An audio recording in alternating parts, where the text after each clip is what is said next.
Ladies and gentlemen, good afternoon. Ahlan wa sahlan. I'm honored to welcome you here at the Tahrir campus of the American University in Cairo and to attend a Tahrir dialogue. Tahrir dialogues are special, very prominent events. They have both a historic and a substantive significance and uniqueness. On the one hand, some of you may remember, they were started quite a while ago now, right after the 2011 revolution. We have held 75 Tahrir, this is the 75th Tahrir dialogue since then. And at the same time, we make it a point to only convene these events on issues of extreme importance and interest to the public, and when we have a speaker that is of particular importance and a unique message to convey. In other words, as a university, we hold events regularly on many different issues, but this event is both for the university and by the university, but also for the public and the media. And therefore, it's much more open to the community. And I want to tell you very frankly, we have actually stopped issuing invitations to the dialogue. We simply issue announcements, and nevertheless, they've regularly been completely full and attended. And I see some of our colleagues, the ambassadors, attending also. So welcome, ambassadors, for being here, and Excellency, Mr. Minister, for being here. Mr. Minister, please, thank you all for being here. Today's event meets both of our criteria. To be able to deal with issues of peace in the Korean Peninsula are very important issues. They have not only regional national security implications, but global national security implications. And there are opportunities today that did not exist in the past. At the same time, this particular event is important because of the nature and the very high prestige of the honorable speaker that we have with us today. The topic we're going to deal with is from crisis to peacemaking in Korea, specifically President Moon Jae-in's peace initiative. And it is going to be in the hands of a very distinguished speaker who is a special advisor to the President of South Korea on unification and national security affairs, and who I had the honor and the pleasure of discussing the last half hour some of the global issues. And I can tell you that you're going to really enjoy and benefit from his insights and presentations this afternoon. Before handing over the floor and encouraging you to please turn off your mobiles in order to allow the speaker to make his presentation without interruption. But I do want to, before doing that, thank Ambassador Yoon for his extremely helpful and constructive support in enabling us to do this event with the Embassy of South Korea. Without his support, without the support of his staff, we wouldn't have been able to get such a distinguished speaker here and to put this kind of audience together. I expect we'll have a few more people coming in as soon as the weather calms down a little bit. But let me start anyway. I know in Egypt we have a very relaxed interpretation of time. But I know in Asia they're much more strict about that, so I will start relatively on time. Ambassador Jung, can I invite you to take the floor and present our speaker? Yes. Thank you, sir. Thank you. Hello. His Excellency Minister Fahmy, scholars and students of American University in Cairo, my fellow diplomats in Cairo. I see ambassadors from Norway, Singapore, Japan, and Finland over there. And my dear friends of Egyptian media, how are you? and distinguished guests, ladies and gentlemen. It is a tremendous pleasure and honor for me to introduce Dr. Moon Jung, Special Advisor to the President of Korea for Unification and National Security Affairs. He's a distinguished university professor at Yonsei University in Seoul and Krauss, a distinguished fellow at the University of California, San Diego. And he was Dean of the Graduate School of International Studies of Yonsei and has published over 60 books and 300 articles. His latest publications include The Future of East Asia and The Sunshine Policy in Defense of Engagement as a Path to Peace in Korea. He has advised many branches of the Korean government, like the National Security Council, the Foreign Ministry, the Defense Ministry, Ministry of Unification, and the National Intelligence Service. And he chaired many committees, including the Presidential Committee on Northeast Asia Cooperation Initiative, which is a cabinet-level post. I wish to add that Professor Moon is no stranger to this region. Once a student of Chinese philosophy, he wrote a critique of Confucianism from the point of view of Taoism. But he got his PhD from University of Maryland in the United States in political economy with the focus on the Middle East. He has visited Egypt many times before, and his last public lecture in Cairo was in 1987 at Al-Azhar. So, and he in fact has an Arabic name, which is Ahmed.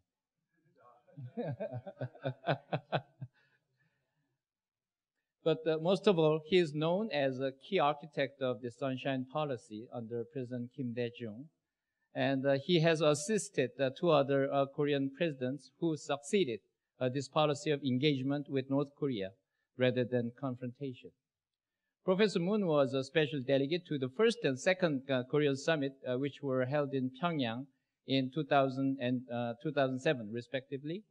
And he also joined President Moon Jae-in's 3 summits last year with the North Korean leader in his current capacity as President's special advisor. By the way, President Moon and Professor Moon are not related, though they share the same last name and the similar given names. But still, they are under a big family tree of Moon family. Professor Moon, despite his title, Special Advisor to the President, has been fully utilizing his liberty as academician and spoke his mind whenever necessary. As a natural-born straight talker, he sometimes served as canary in the coal mine when the government needed to test new ideas and prime the Korean public for more forward-looking initiatives. He has also been the unofficial spokesperson to foreign media on the policies of Korean government. He has been so effective in this role with his strategic, out-of-the-box thinking, defying any conventional wisdom, as well as his clear logic and articulate presentation that you will see today, that some of Korea watchers in the United States call him Korea's secret weapon. Today, you will see for yourselves why he got that nickname and why even those who, with different views, all admired and feared Professor Moon at the same time. And I hope in the end, you will have a better understanding of the current peace process on the Korean Peninsula. So without further ado, let me introduce Professor Moon, Special Advisor to the Korean President for Unification and National Security Affairs. Thank you.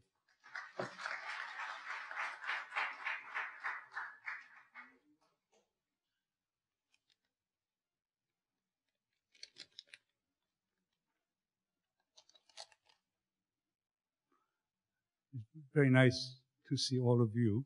And since he introduced me that I know something about the Middle East, let me start with Salam Alkoum. It is my great honor to be at the American University in Cairo. I have known American University Cairo is much better than American University in Beirut, even though I have a lot of friends in Lebanon. And also, I have heard about the Tahrir dialogue. It is very, distinguished forum throughout the Middle East, and apparently better than the Qatar forum. Okay. Today, what I will do is this. I'll give about 30 to 40 minutes, 40 minutes brief presentation on the transformation in Korea from crisis to peacemaking. Okay, and then we'll have just open discussions. And you may not know, you may be surprised that our President Moon Jae-In was very much interested in Middle East peace process. And this year is the 40th anniversary of President Anwar Sadat's peace initiative. He went to Israel, okay, despite all kinds of opposition in Egypt. President Moon did exactly the same thing. Particularly during the presidential campaign, he declared that if I get elected, I will go to Pyongyang first. He got all kinds of critiques, particularly from the conservative side. But he did deliver. Of course, he went to America first, okay? That is the best way of appeasing our conservative critics. But eventually he went to Pyongyang, and he initiated a peace process in Korea. But he was inaugurated May 9th, 2017. He has all kinds of good ideas about how to improve inter-Korean relations. Okay. But he was greeted with all kinds of military provocation from North Korea. North Korea undertook they launched the 15 ballistic missile testing. And also North Korea undertook 6 nuclear testing on September 3rd, 2017. It was hydrogen bomb because its destructive power was more than 100 kiloton. But despite all this kind of provocation, he was sending really good message to Pyongyang. For example, he went to Berlin on July 6th, 2017, and that was 2 days after North Korea launched a ballistic missile. Okay, I don't have any hostility against North Korea, okay, and we don't have any intention to collapse North Korea, have a unification through absorption. We want a peaceful coexistence with North Korea. We want a dialogue with North Korea. We wanted to start the easy things first. And we wanted to have humanitarian talks with North Korea, Red Cross talks. And we wanted to have military talks to diffuse heightened military tension along the demilitarized zone. North Korea didn't respond. North Korea kept shooting the ballistic missiles. He was outraged. But what was worrisome was more than the North Korean military provocation. This time, the fear came from Washington. President Trump was deliberating on military options. He was declaring all the options are on the table. And also he went to United Nations General Assembly and told if North Korea really threatened the United States and its allies with nuclear bombs, I will totally destroy North Korea. And National Security Advisor General McMaster was talking about preventive war on North Korea. American mainstream mass media and commentators were talking about preemptive strikes on North Korea. After North Korea launched the Hwasong-15, that is the first ICBM missile, American military establishment was thinking about so-called blood nose tactic on North Korea. That means what? The U.S. would use formidable military power to the extent to demoralize North Korea so that North Korea would lose its will to power. But really what concerned us most was that kind of American rhetorics. When Americans began to use that kind of rhetorics, war correspondents were flooding into Korea.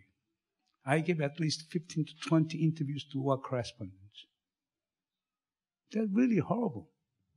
Particularly August to September 2017, really, we shuddered, okay, by fear of war. Then in August 2017, President Moon decided to allow deployment of American high-altitude terminal, high-altitude THAAD, high-altitude terminal area defense system, is an American missile interception system. Now China got angered. China began to impose economic sanctions against North Korea. Economic impact of American sanctions were more than $8 billion within just 7 months after the decision to allow the deploy of THAAD system in South Korea. And again, Korea was divided, polarized. Older generations strongly opposed the idea of having any peace talk with North Korea. Young generations support peace talk with North Korea. Then President Moon was just inaugurated on May 9th. Okay? Within just 5 to 6 months, every day was a crisis. Okay? But there was a great reversal in 2018. The great reversal came from Pyongyang. But our intelligence agency came up with a very interesting analysis. On November 29th, 2017, North Korea announced that we completed the nuclear weapons capability after test launching first ICBM. But our intelligence analysis come up with a very simple finding. That is what? We knew North Korea succeeded in test launching the rocket, the missile, but we do not have any details whether it re-entered atmosphere, and we did not know whether that missile hit the target. But if you look at the American case, like a Minuteman, U.S. would conduct 15 to 16 times and then decide to deploy that kind of ICBM. North Korea test-fired first ICBM. We do not know all the technical details, but declared that we now complete nuclear weapons capability. Not only bombs, but also delivery capability. And then our intelligence agency argued that, that is a sign that North Korea is willing to have a dialogue and talks. Because by then, Washington was really upset. Washington began to talk about now fear coming from Pyongyang. Now North Korea can, hit the American mainland with a nuclear bomb. Then, North Korea usually uses a New Year address, so-called the New Year speech, which set overall tone for the national policy in North Korea. Predictably, first, Kim Jong-un said that we completed nuclear weapons capability, but now we are not to have a dialogue. We want to have a dialogue with South Korea. By then, we are planning to have a so-called Pyeongchang Winter Olympic. We are really worried North Korea could undermine this Winter Olympic. But Chairman Kim Jong-un said we'll send our delegation. We wish the success of the Pyeongchang Winter Olympic. And then apparently they sent their delegation, which was composed of Chairman of the Presidium of the Supreme People's Congress of North Korea, Kim Young-nam, and Kim Jong-un's sister, Kim Yo-jong. They were very well received by President Moon Jae-in. They returned. At the closing ceremony of the Pyeongchang Olympic, they sent Kim Young-chul, head of Department of United Front, who was also vice chairman of the Central Committee of Korea Workers' Party.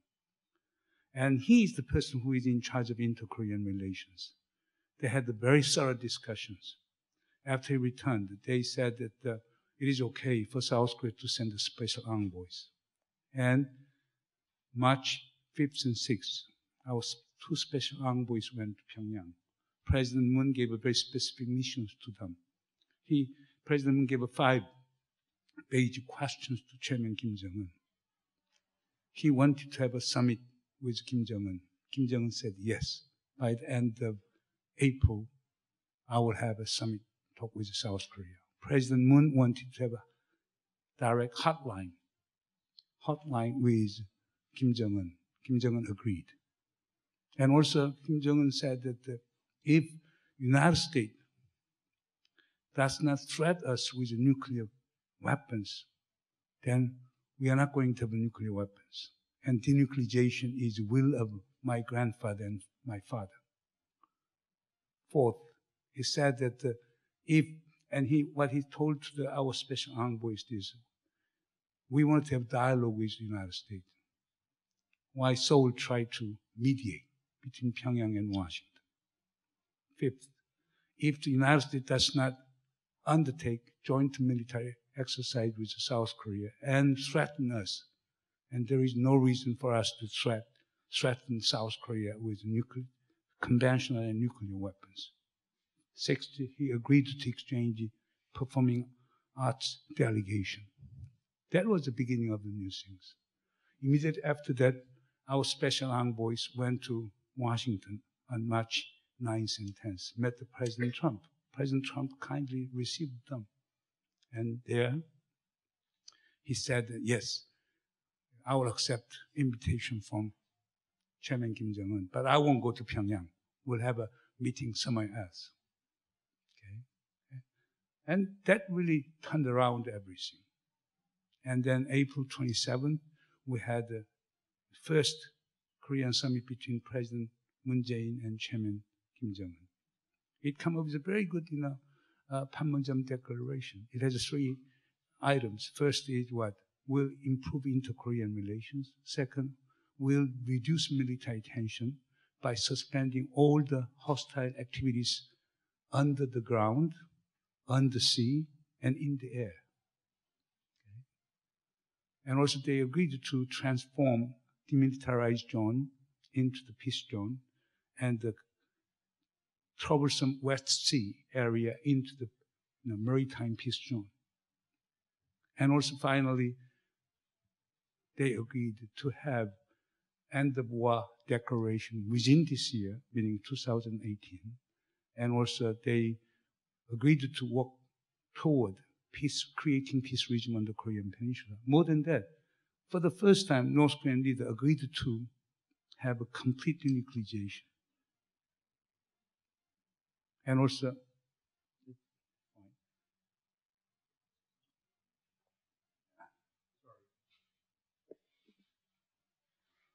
and then afterwards there was a Singapore summit on June 12th. The first, but either for the first time in history, American president and North Korean leader met together. It has a really historic significance. And they adopted the Singapore Sentosa Declaration. It has four items. First, Article 1 is about having new beginning based on trust. Article 2,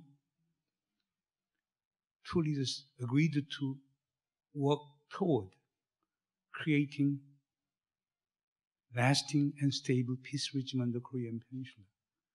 2 leaders also agreed to work for complete denuclearization of Korean Peninsula by reconfirming the Panmunjom Declaration.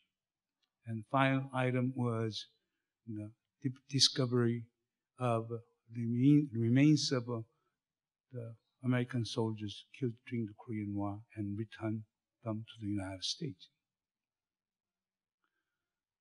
But after that, on July 9th and 10th, Secretary Pompeo paid a visit to Pyongyang. That was the 3rd visit to Pyongyang. And he just made a straightforward request to North Koreans. Since you agreed on the complete denuclearization, now you come up with a declaration and inspection. Declaration means what? North Korea got to prepare the list of nuclear facilities, nuclear materials, and nuclear bombs and missiles, and present it to the United States and accept the international inspection. And North Koreans say, no, that is impossible. You are our enemy. And how can we come up with a list of nuclear bombs and missiles and present it to you?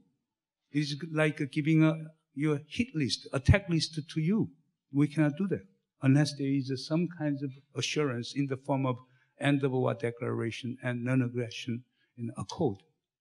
And more than that, North Koreans complain about American demand, saying that According to American intelligence community, North Korea is known to have about 60 to 65 nuclear bombs. Suppose if we have less than 60 to 60 bombs, then, and if we come up with a list, then you will accuse us cheating, okay? Then entire negotiation will be derailed. Therefore, there got to be some confidence building measures first. Then since then on, the US DPRK relations somewhat soured. Then in order to, break the impasse between Washington and Pyongyang, President Moon pushed for his Pyongyang summit on September 18th, 19th, and 20th. And this Pyongyang summit, which I went there and adopted the Pyongyang Declaration. But Pyongyang Declaration has a very significant point too. First, Article 1 of Pyongyang Declaration is about reducing military tension by adopting separate agreement on the very specific details of operational arms control. Okay, like suspending military hostilities, okay, and demolishing all this, transforming demilitarized zone into real demilitarized zone. Even though the title is demilitarized zone, North and South Korean soldiers have enormous armament in that area. Therefore, they decide to get rid of all this armament in that area. And also they decide to jointly remove all the landmines along the DMZ. And that all became effective as of November 1st. And then Article 2, they agreed to foster economic cooperation and exchange for the balanced development of the national economy. Okay? And also they agreed to resume Kaesong Industrial Complex and Mount Kumgang Choice Project, provided that conditions are allowed. Meaning what? United Nations Security Council resolution. Okay?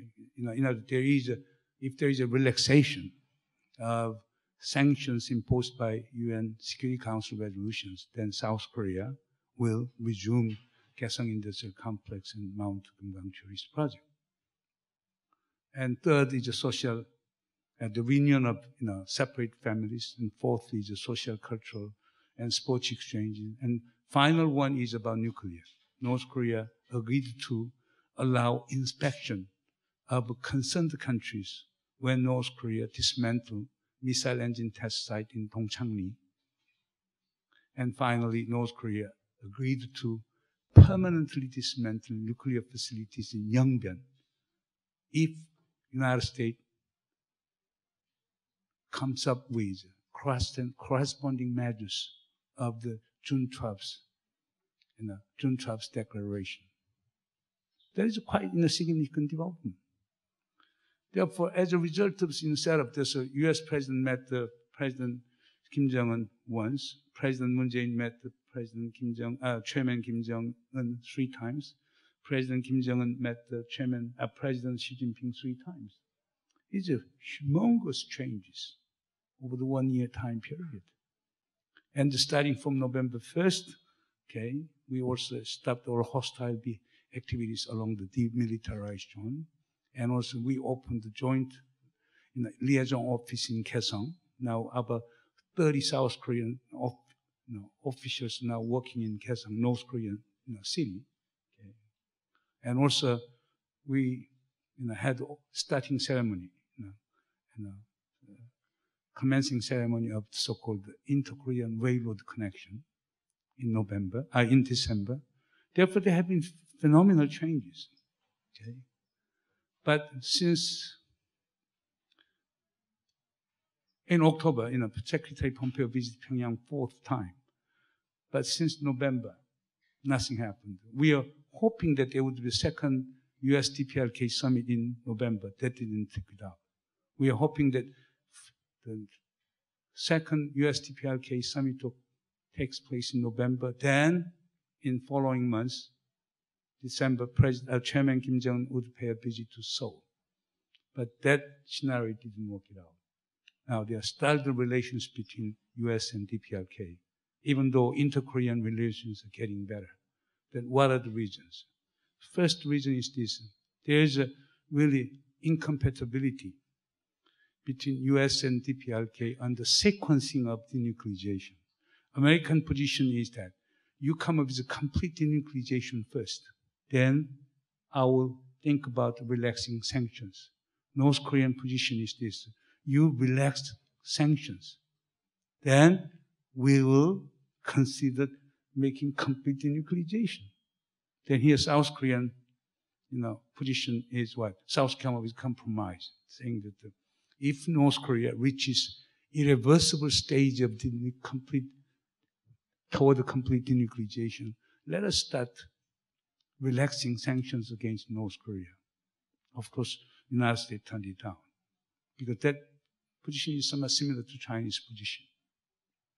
Second issue is and I would say that it's very typical American policy. American position is this: we cannot trust North Korea.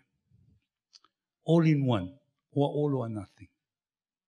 You come up with complete denuclearization, otherwise we cannot do that. But North Korean position is a simultaneous exchange based on the principle of action for action. That Americans argue that then you'll be doing exactly same old tactics of salami tactics. You get some slice, and then you get something, you do not comply with what you promised.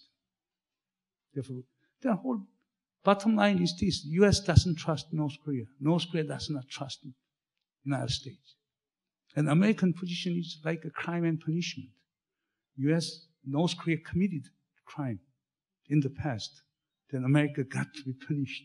And then we start fresh new. But North Korean position is, we never committed a crime.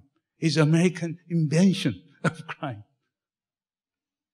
And another, the issue is this: inter-Korean relations have been getting better.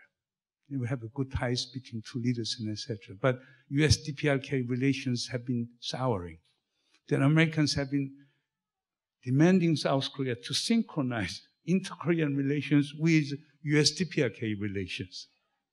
But our government position is this: that is not fair, because if U.S.-DPRK relations do not go well, then we should have a better relations with North Korea, so that we can persuade North Korea to cooperate with the United States. But America didn't accept it. But recently, we decided to come up with, to set up the working group with the United States, and then we discuss every detail of inter-Korean relations with the United States.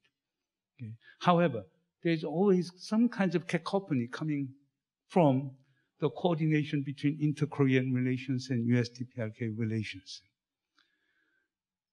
Those, barriers, challenges are not, trivial one. They're quite formidable one. Then what will happen? Since time is coming up, then what will happen? Now, good message is coming. And, Mr. Kim Young-chul, Vice Chairman of Central Committee of Korea Workers' Party of North Korea, and was head of Department of United Front, who is in charge of inter-Korean relations, will be visiting Washington tomorrow. He's a counterpart of Secretary Pompeo. We believe that, unless U.S. has some idea of making compromise with North Korea, Kim Young-chul would never make this decision to visit Washington. Therefore, we are hoping there would be good news between the two. If that goes well, then we can expect the second summit between President Trump and Chairman Kim Jong-un. That's really positive news in the beginning of 2019. If that will happen, then Chairman Kim Jong-un, after the U.S.-DPRK summit, can visit Seoul.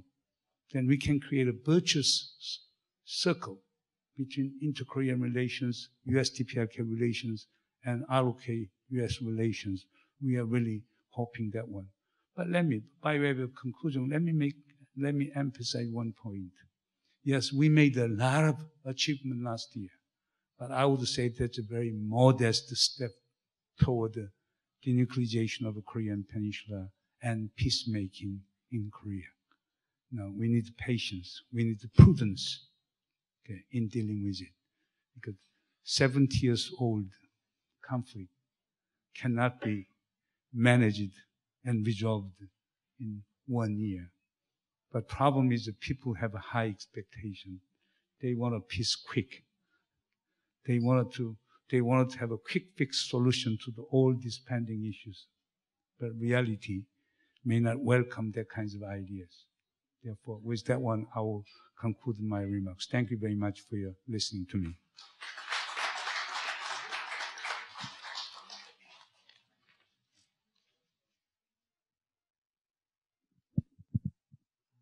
Thank you very much. So it falls to me to moderate the question and answer session. Do we have any questions? Yes, please.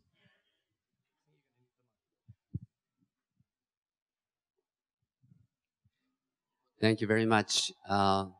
It is a really valuable opportunity to listen from one of the eminent promoters of sunshine policy. It is interesting to find out that Mr. Moon promotes sunshine policy, but I enjoyed very much your presentation.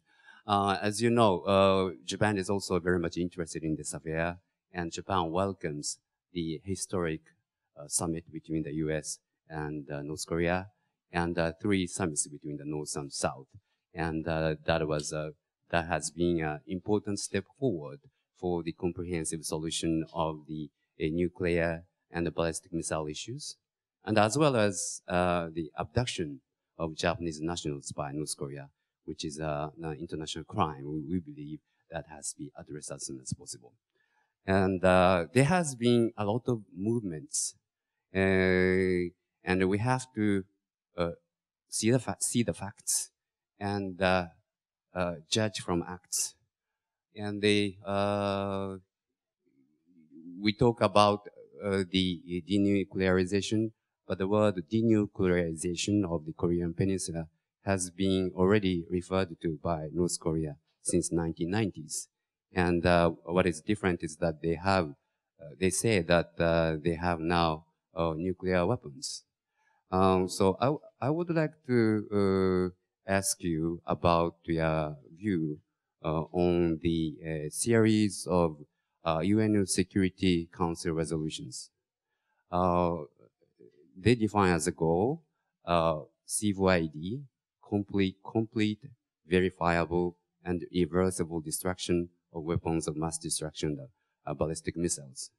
And at the same time, as one of the means to achieve that goal, they set a series of sanctions to exert the pressure so that North Korea will be obliged to move forward for that objective. As a matter of fact, there are a number of breaches of those sanctions through, for example, the so-called offshore ship-to-ship cargo transfers. And we have been working with partners to stop those acts. What is your view about the measures of sanctions through the UN security resolutions to encourage North Korea to move forward for the CVID?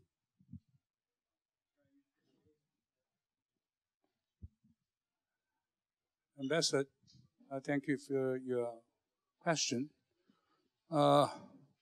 First, what has been the effectiveness of sanction on North Korean economy? It's a half and half, okay?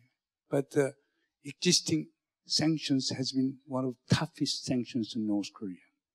But when I went to Pyongyang, North Korean economy was not only surviving to some segments of North Korea cities, they are really booming.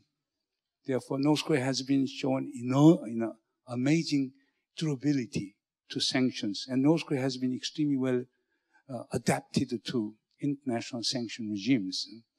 To that point, therefore, I came to the conclusion that sanction alone may not be the solution to the North Korean problem.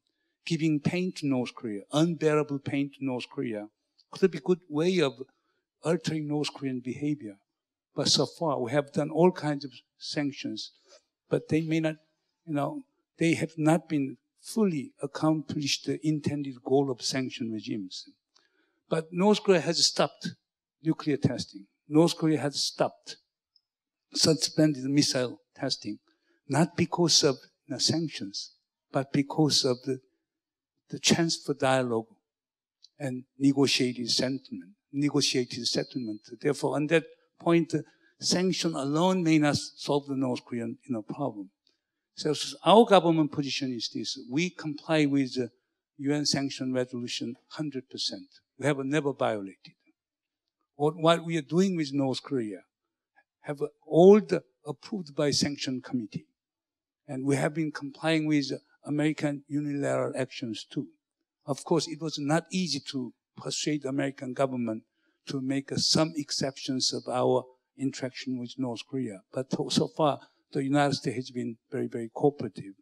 Therefore, in that sense, therefore, military actions or sanction alone may not solve the North Korean nuclear problem. We need a new, innovative, and imaginative way of dealing with North Korea. That is, effective negotiation. Obviously, we need multilateral coordination among all the concerned parties: U.S., Japan, South Korea, China, and Russia, as well as the EU. But I think that, the current pace, if Kim Jong-un second meeting goes well, there might be a new breakthrough.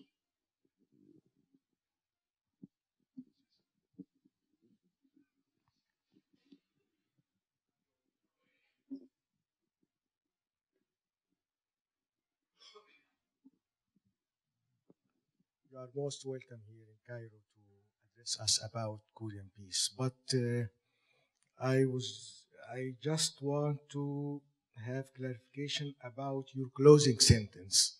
You said that what happened over the past 70 years, 70 years of hostilities, cannot be resolved in 1 year. But my point is that this is legacy of other leaders. The peace in Korea had the privilege of many circumstances, new circumstances. First, we are in the 21st century, and hostilities were in the 20th century. Then, in North Korea, there is a young leader, and he wants something different from his father and grandfather. In US, they have new president. He is doing something better to establish peace and stability in volatile areas, whether in the Middle East, in Africa, in Asia, especially in Korean Peninsula. And he was the first US to meet North Korean leader. Also in your country, you have new president. You said that he is following a peace process initiated by Egyptian President Sadat. Sadat managed, if he followed your path, that we need patience and we need more efforts, I think you are not going to do anything concrete about peace. People now who are in the driving seat of the peace vehicle are new. You have new president, US have new president with liberal thoughts, with liberal ideas. Your president is the same. And in North Korea also, first time North Korea leader to meet US president. This is a historic meeting and historic summit. So I think, from my point, you need not more patience, but South Korea needs more efforts to build mutual confidence between North Korea, Kim Jong-un, and also between President Donald Trump. This is my point. I need your clarification. I think the excellent observation. We have a new leader in North Korea, even though he has been in power 7 years. Unlike his father, he won prosperity. I think he has realized that nuclear bomb alone cannot ensure long-term longevity of his political rule and legitimacy. Therefore, for the sake of prosperity, he made a decision to have a dialogue. President Moon, he wanted peace. Okay? And he thinks that the peace is the best way of resuscitating economy. Okay? Therefore, he volunteered and he worked very hard for mediating between Pyongyang and Washington. And he was a new leader, and he was not driven by old inertia. Okay? That is what that worked. President Trump, a lot of people criticize President Trump, but as far as the Korean Peninsula is concerned, I think his decision was right. Of course, he has his personal ego to be satisfied. And also, he wanted a great president. He would say that, look, President Clinton, President Bush, President Obama all failed in dealing with North Korea. But I succeeded in dealing with North Korea without spending a single penny. Perhaps that is what he wanted to want it, so that he can use it for the, next year's presidential election campaign too. Therefore, in other words, there was a complementarity of interest and motives of three new leaders that led to the breakthrough to really 70 years old conflict and almost 30 years old North Korean nuclear quagmire.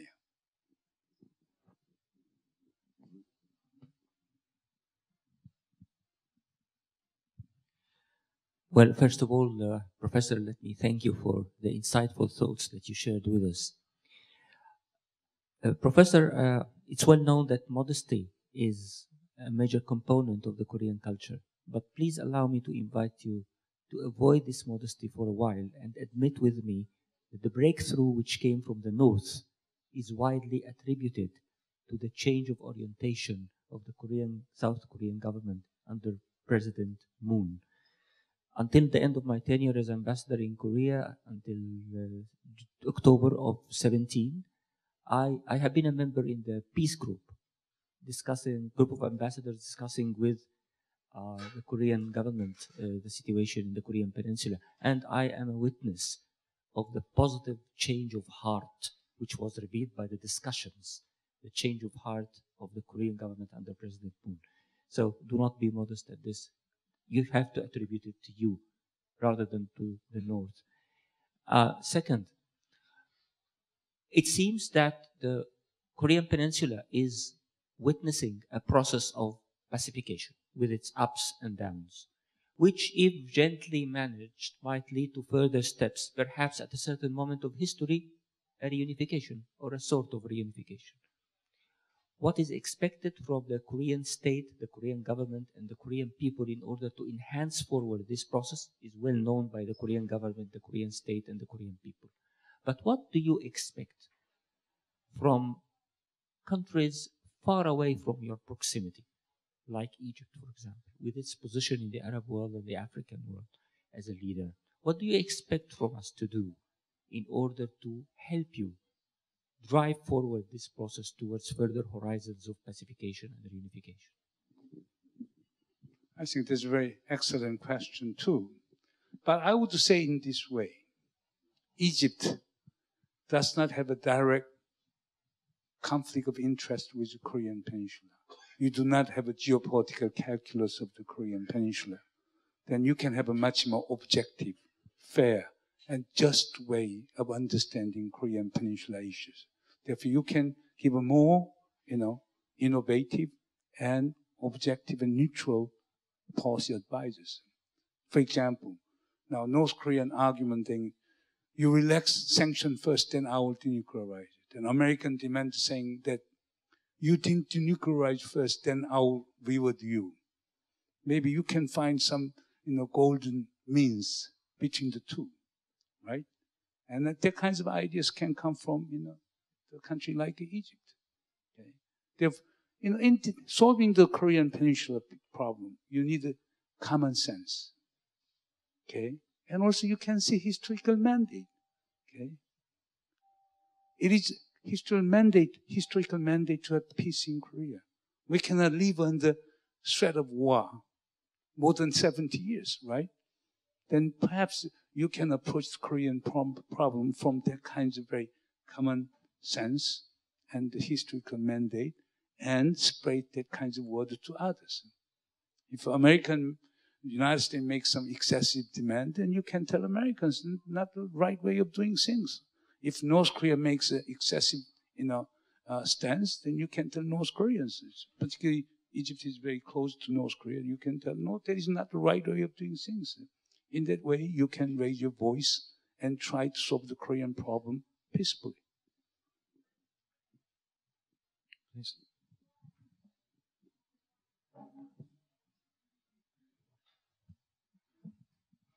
Thank you, sir, for the very informative presentation. I have a short and straightforward question.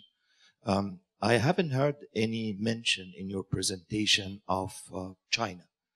How do you view and assess the role of China in the peacemaking process in the Korean Peninsula? And do you think this issue could emerge as part of the so-called great power competition between the US and China, or could help bridge the gap between the two countries? Thank you. Very an excellent question. And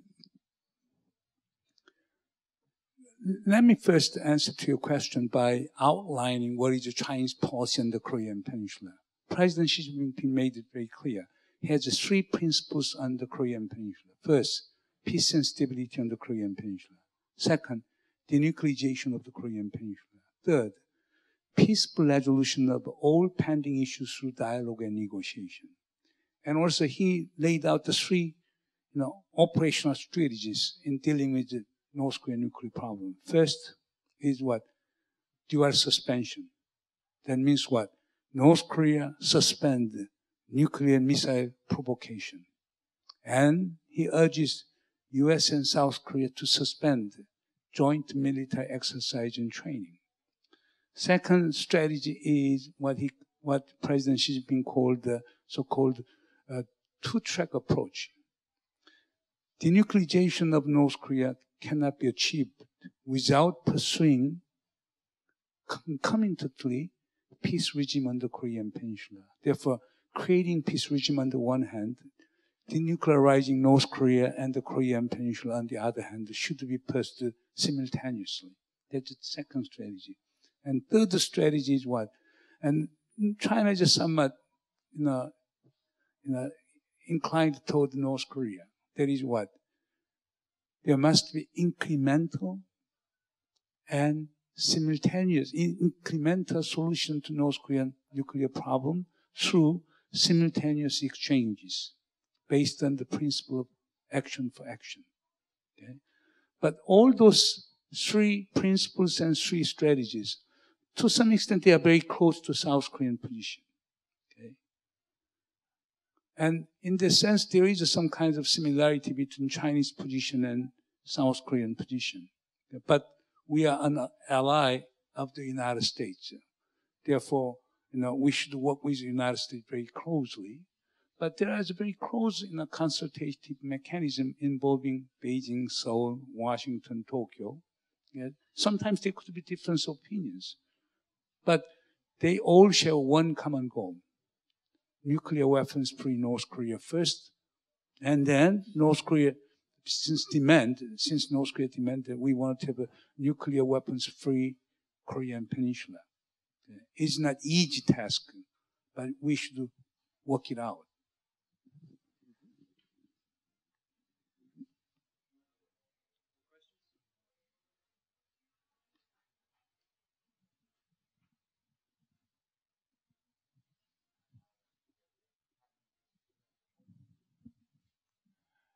Good afternoon. My name is Mohammad Saberi. I'm from the Ahram newspaper. I'm very glad to listen to the wisdom coming from you and this very realistic assessment regarding a very long history of conflicts and everything. It seems to me that we are moving between very small steps and hoping for a big one, which is reunifications. It seems to me, this is very far away. So how do you think that, maybe, the Iranian approach of having, multi-parties dealing with the conflict and having, some kind of roadmap with a very concrete small steps toward a very modest goal like,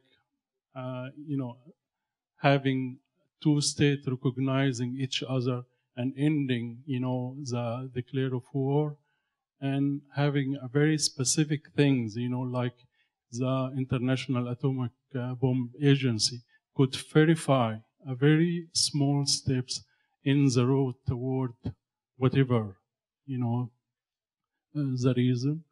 And we are willing, as Egypt, to be a very neutral partner in some kind of these negotiations, given the fact that Egypt this year will be the head of the African Union. Thank you very much. I think that's a very interesting idea. But if you look at the history of a nuclear negotiation with North Korea, there's a very interesting pattern of, really, bilateral, multilateral, cycles. For example, in 1994, Geneva Agreement framework, that was between U.S. and DPRK. And then it faltered apart when President George W. Bush pursued the hardline policy. Then there was a second nuclear crisis. Then with the intervention of China, we studied the six-party talks. That's a multilateral approach. Then six-party talk, where President Obama pursued the strategic patience policy, and the Lee Myung-bak government in South Korea pursued the hardline policy. The six-party talks kinds of demolished. And then there was a long stalemate, and now there is a so-called trilateral talks. There's a North South Korea, South Korea, and the U.S. Okay, but behind there has been tripartite coordination between U.S., Japan, and South Korea. There has been some kind of tripartite coordination between North Korea, China, and Russia. And there has been bilateral, coordination between Seoul and Beijing. Now, European Union has shown more, increasing interest in this Korean and North Korean nuclear issue too. Therefore, therefore, I would say that in a nutshell, in the nucleus, there is really between the U.S. and DPRK, because North Korea argues that it developed the nuclear weapons in fear of American nuclear attack. Therefore, Washington and Pyongyang should resolve it. But in doing that, there should be creation of peace regime on the Korean Peninsula. Then in order to have a peace regime on the Korean Peninsula, then there should be four-party talks. North, South Korea, U.S. and China, because they are legal and the de facto parties to armistice agreement. But U.S. does not spend a single penny on North Korean issue. Then suppose North Korea gives up its nuclear weapons, materials, and facilities. Then we should give us some kind of economic assistance, energy assistance to North Korea. Then who should give it? South Korea, Japan, China, perhaps Russia, EU, and international community. Okay, and perhaps in the process of international nuclear inspection. Okay, International Atomic Energy Agency will be handling non-military components of all this nuclear development. As to the military components, it will most likely P5. Okay, the U.S. and China will be the main parties. Okay, therefore, my basic argument is this: in its nutshell, U.S. and DPRK are the two major parties to resolve the North Korean nuclear problem. But in the medium term, there will be multi-party involvement in resolving North Korean nuclear problem. Therefore, it is destined to have multi-actor involvement. In that way, multilateral approach to North Korean nuclear problem seems to be unavoidable process.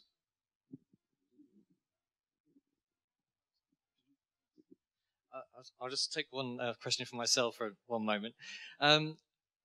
Looking far ahead past denuclearization issues to reunification, is it a process which can be managed in your opinion?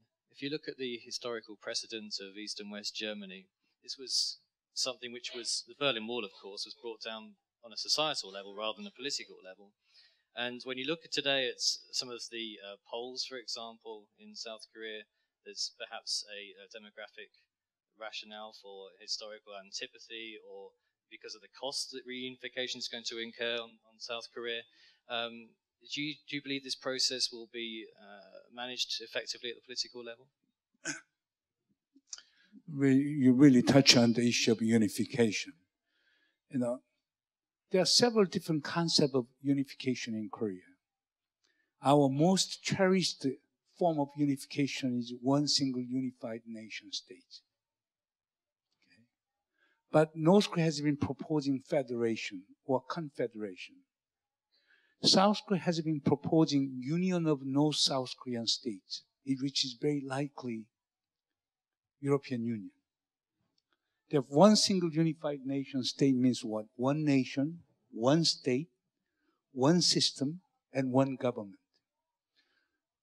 Federation and confederation model assumes one nation, one state, two systems, and two local governments.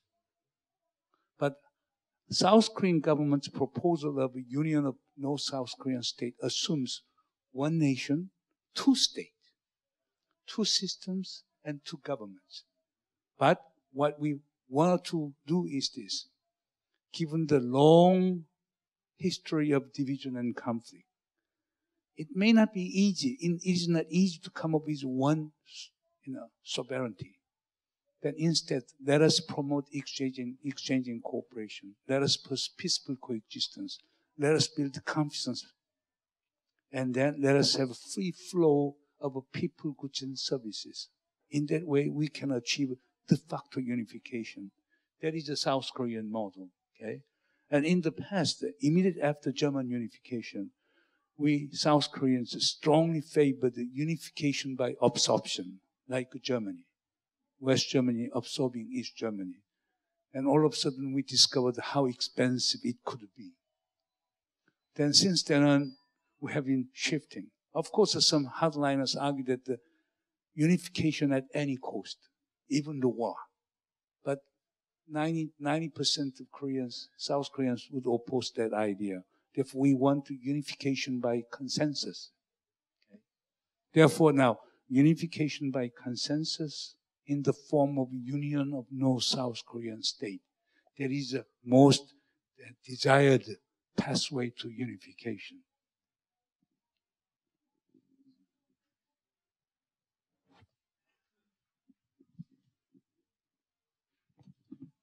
Thank you very much for your enlightening information. It is a very good chance for us to be enlightened with fresh information from directly coming from South Korea. And thank you, Mr. Ambassador, to give us this opportunity. My question is, during the last 3 summits between South Korean president and North Korean leader, do you think that North Korean leader demand the closure of the U.S. military bases in Korea, or the suspend of the joint military training between South Korea and the U.S.? And in case if they demand this, what is the reaction of the South Korea? You're raising a very sensitive question. But it is very interesting. When we had the Panmunjom summit in April, in fact, our side was expecting that North Korea would demand withdrawal of American troops from South Korea and also getting rid of ROK-US alliance. But Chairman Kim Jong-un did not raise that issue. I remember when I went to Pyongyang in June 2000, Chairman Kim Jong-il raised that issue. When I went to Pyongyang in October 2007, Kim Jong-il raised that issue. But Kim Jong-un did not raise that issue. Then the South Korean government proposed the end of war declaration and the peace regime on the Korean Peninsula. Then when our special envoys went to Pyongyang second time in early September, in fact, our special envoys discussed that issue with Chairman Kim Jong-un. Chairman Kim Jong-un said and the War Declaration and peace regime are not directly related to AUCTV alliance and the status of American forces in South Korea. It is very, very interesting. But now, if you go back to even in 2000, Chairman Kim Jong-il said in the course of a conversation with President Kim Dae-jung at the time, we might, given the geopolitical situation of the Korean Peninsula, we may need a good relationship with such distant country as the United States. In fact, North Korea wants immediate diplomatic normalization with the U.S. Even some segments of North Korea want a military alliance with North Korea too, with the United States too. Therefore, I think that in the past it was a major hindrance, but now I think North Korean leadership might have a different kinds of thinking. Of course, American concern is this: if there is a real peace treaty on the Korean Peninsula, then North Korea will be demanding the termination of alliance with the U.S., withdrawal of American troops from South Korea. But our government position, President Moon Jae-in's position is this: End of War Declaration and peace treaty on the Korean Peninsula are separate from allocate U.S. alliance and American forces in South Korea. Why? Because alliance and American forces in South Korea sovereign issues between Washington and Seoul, which have nothing to do with Pyongyang.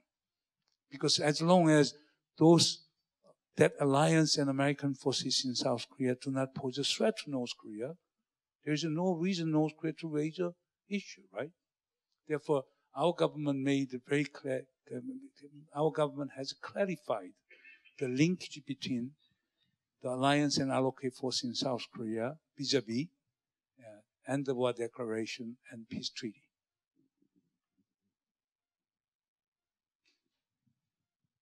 Is North Korea have an electromagnetic bomb?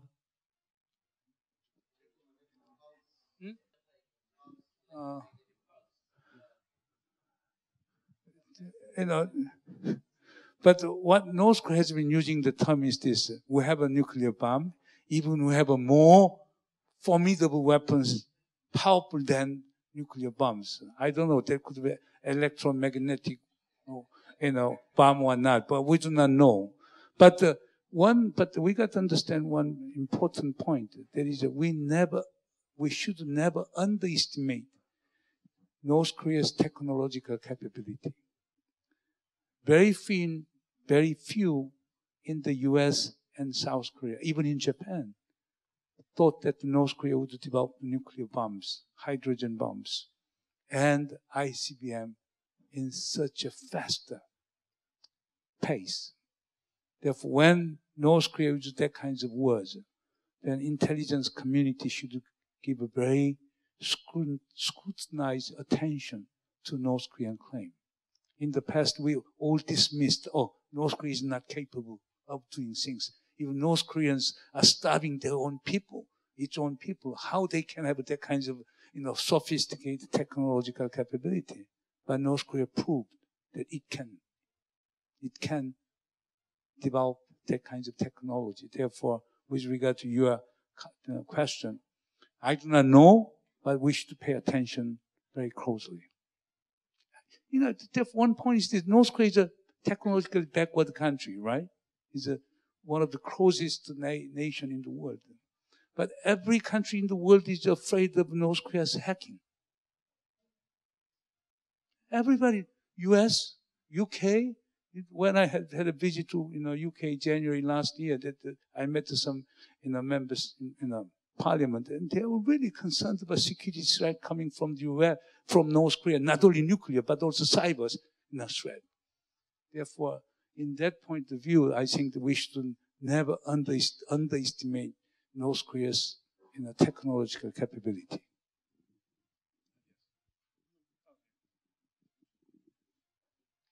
Okay, well, I think it's time to draw the question and answers to a close. Thank you very much, Professor.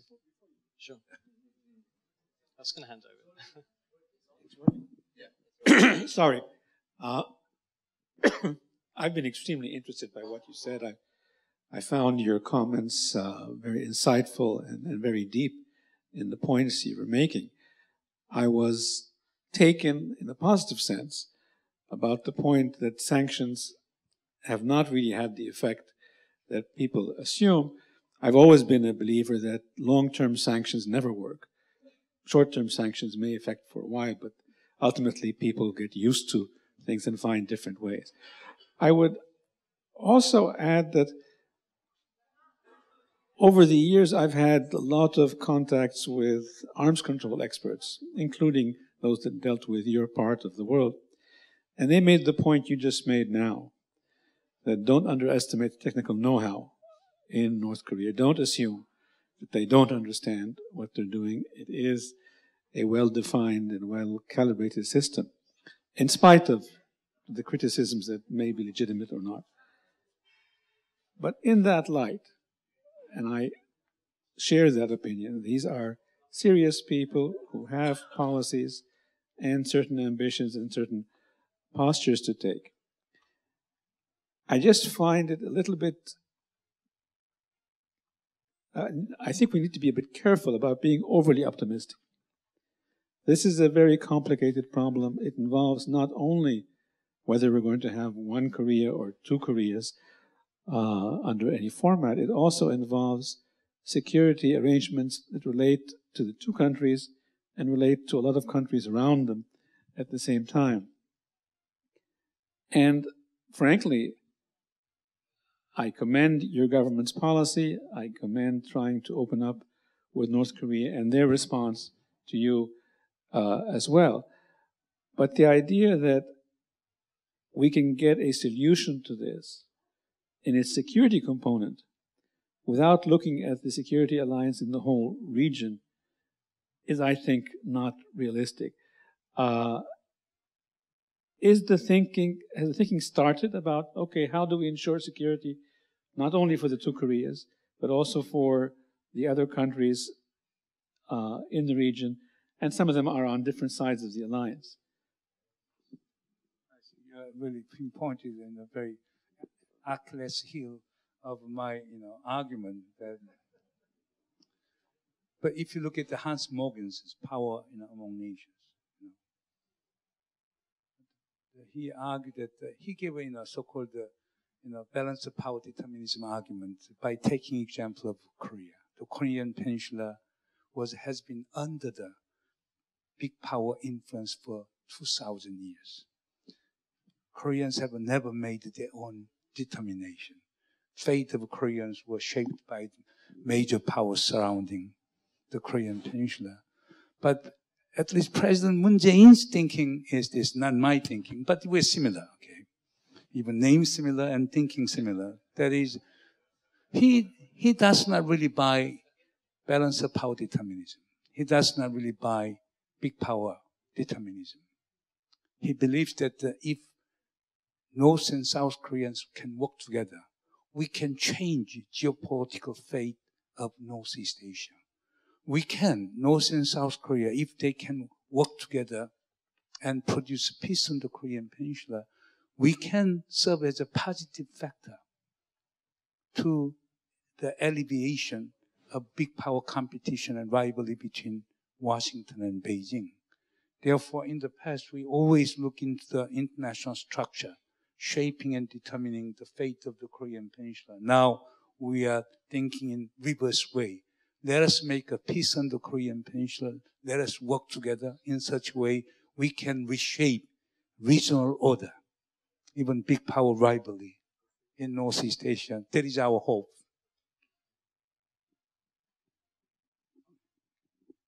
Well, thank you, Dr. Moon, once again. Thank you, Your Excellencies, ladies and gentlemen.